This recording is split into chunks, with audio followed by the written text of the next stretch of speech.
purposeful question. Many a times when people send cases and say, I'm stuck over here, for example.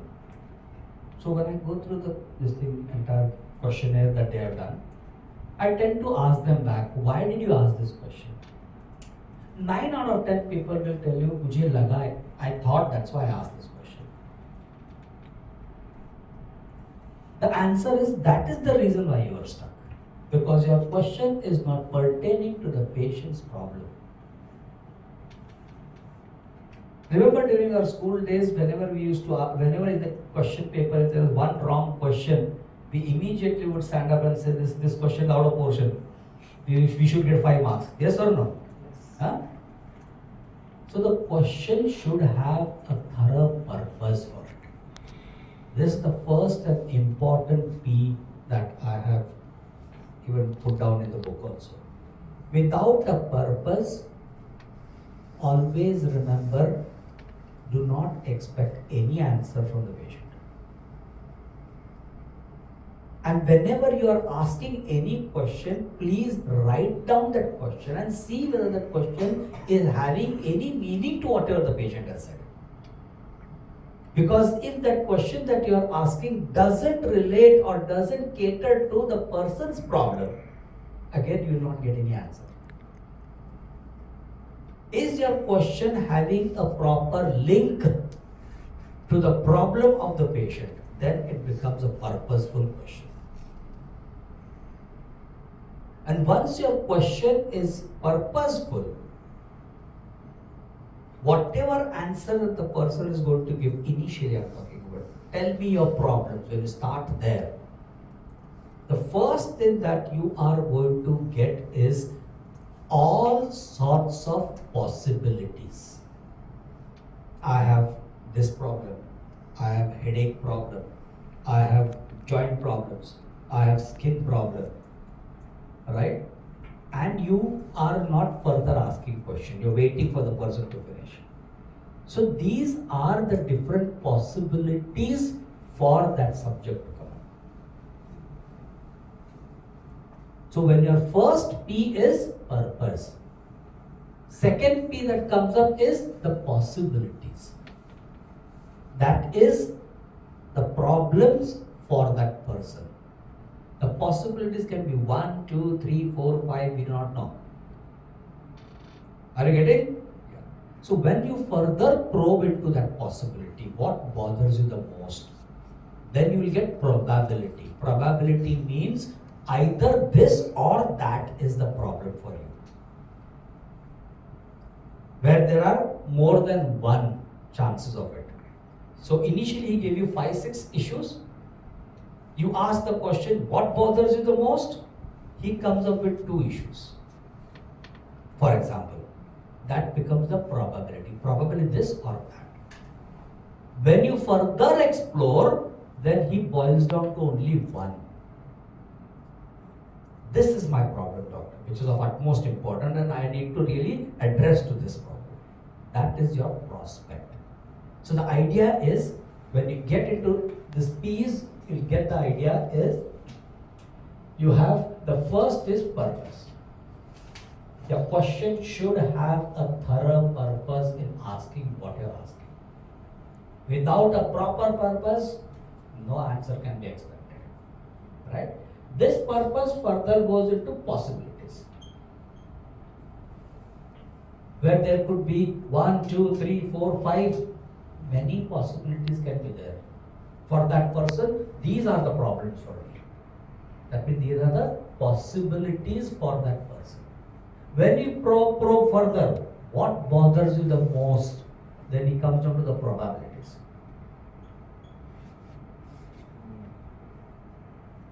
Probability will boil down to only 1 or 2.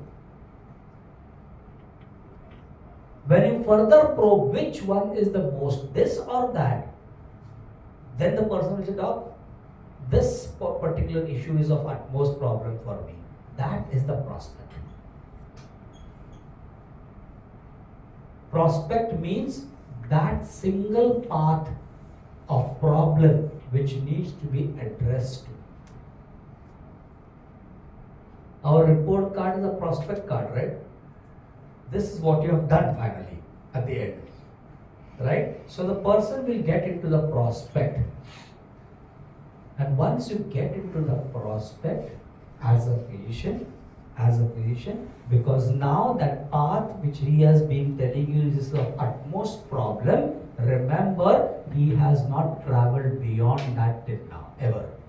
He has not thought about it beyond this. When you're going to ask this question, what way, what will happen, all these things he has never ever thought before this, ever. Right? That is the time, as a homeopath, one should have wait, because he or she has never gone before. So don't be in a hurry over there. You need to take a pause, because that person is, you are allowing that person to go there. For the first time, I am also going for the first time, so don't be hurried. Pause is important over there. And why a pause? Why a pause?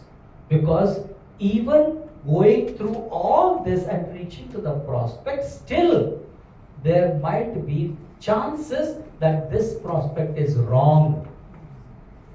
So this pause helps us to go back to the probability. So you can take a U-turn. When we are traveling, many a time we miss a signal. Arey, that signal we have to take a right turn. So what do? You don't go straight ahead. You take a U-turn and come back to that signal, right? So you take a U-turn over here, because this, whatever you thought or he thought, the person thought is the prospect, may not be necessarily the true one.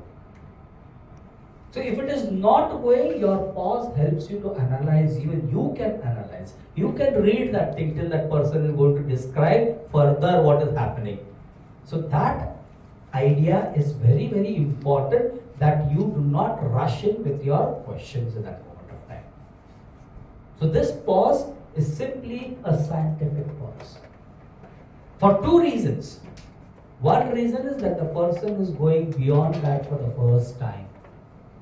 So he or she needs to explore themselves in order to guide you. Or it may be that that prospect that he or she has chosen was not the right one.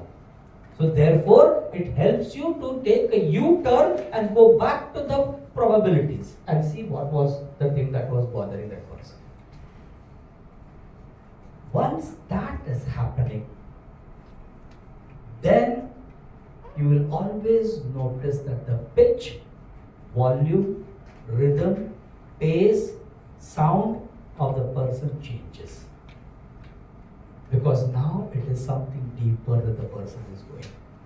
Now there is loss of your consciousness. Now it is loss of your intellect and wisdom. So that person is going for the first time over there. So something that has been changed in him or her. Because that journey they never knew. So their voice, their body language, the facial expression, the pitch, the volume, the pace, the rhythm, all these things slowly, gradually start to change. And it gives us the indication that our pitch, volume, pace, speed, everything should also change according to the patient. I think maybe it is going to be really difficult for me to go through with all these problems. And you see, the volume, pace, everything has changed. What will be the difficulty? This will be your way of changing your pace, volume, pitch. You cannot ask, what will be the difficulty? You lose the entire tempo. Because the person in front of you, now he or she is seeing some problems which they have never ever seen before. So when you do not know anything, you will have a drop in your body language. Yes or no? So at this point of time, this is going to be the change. So your body language, your pitch, your rhythm, your pace, your intensity, everything will change according to the patient, because patient has changed here. And once they go there, remember, you do not change the path. Because once they are going further, there might be a long gaps of thought process which the patient is taking. You don't be impatient. You don't become restless and change. Okay, tell me what your fears. Because patient is not telling fluently. Don't do that. Here, your idea is to be persistent.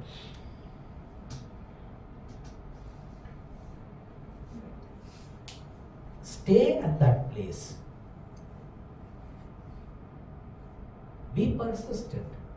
Keep questioning. Little bit more. Describe that. Yeah. What will be the difficulty? What type of difficulty? What kind of difficulty? So you have to be persistent over there, because you are simply giving a gentle push for it to fall into the experience or sensation. And once you push that, then you start seeing all the peculiarities.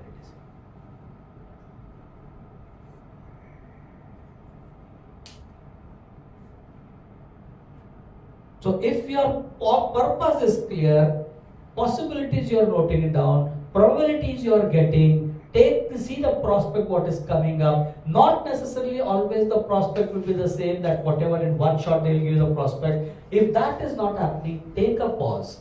With that pause gives you an idea that that person is trying to go further for the first time ever in his or her life into that deepest turmoil of that individual's life story.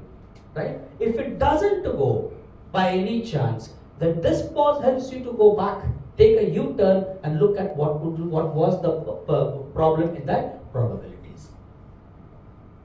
And if it goes further, then you have to be persistent. Describe that. Little bit more.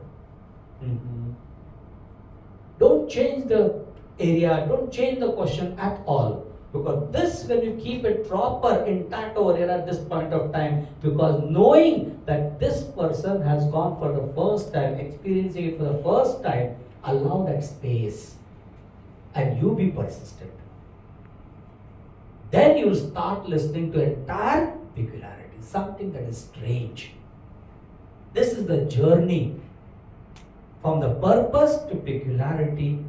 If you follow it, you see the beauty of how you can explore the individual right up from conscious state of mind, being, to that of the inner experience of the vital force that resonates with the substance in nature, what is called the simile.